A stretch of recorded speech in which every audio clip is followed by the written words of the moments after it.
नमस्कार, देव संचार मिडियामा तपाईहरुलाई स्वागत छ। म सस्मिता पाठक। सुरु गरौँ आज दिनभरिका मुख्य समाचारहरूबाट।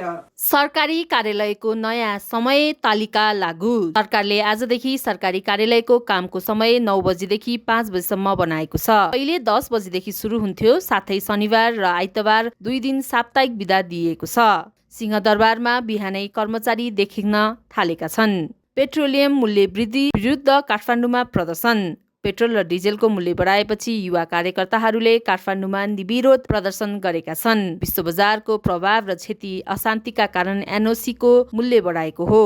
आम नागरिकमा असन्तुष्टि बढेको छ। शङ्कर ग्रुप मनी लन्ड्रिङ अनुसन्धानमा तानियो। व्यवसायी दीपक भट्टसँग जोडिएको नेपालको ठूलो व्यापारी घराना शङ्कर ग्रुपको उपाध्यक्ष सुलभ अग्रवाल लगायतमाथि अनुसन्धान बढेको छ। राजनीतिक पहुँच र अर्बौंको कारोबारको छानबिन भइरहेको छ। डीपी अर्याल सभामुख निर्विरोध हुने तयारी। राष्ट्रिय स्वतन्त्र पार्टी दोलप्रसाद डीपी अर्याललाई प्रतिनिधि सभा सभामुखमा निर्विरोध निर्वाचित गर्न तयारी भइरहेको छ। आइतबार औपचारिक घोषणा हुन सकेन। रवि लामिछाने र ज्ञानेन्द्र शाही बीच राजनीतिक छलफल पनि भएको छ। लमजुङमा जीप दुर्घटना, 2 को मृत्यु, 12 घाइते। लमजुङमा जीप दुर्घटना परेर 2 जनाको मृत्यु भएको छ भने 12 जना घाइते भएका छन्। घटनाको विस्तृत अनुसन्धान भइरहेको प्रहरीले जनाएको छ। दर्शकबिन, तपाईहरुलाई आजको समाचार कस्तो लाग्यो त? यस्तै ताजा समाचारका लागि हाम्रो च्यानललाई लाइक, फलो, कमेन्ट गर्नुहोला।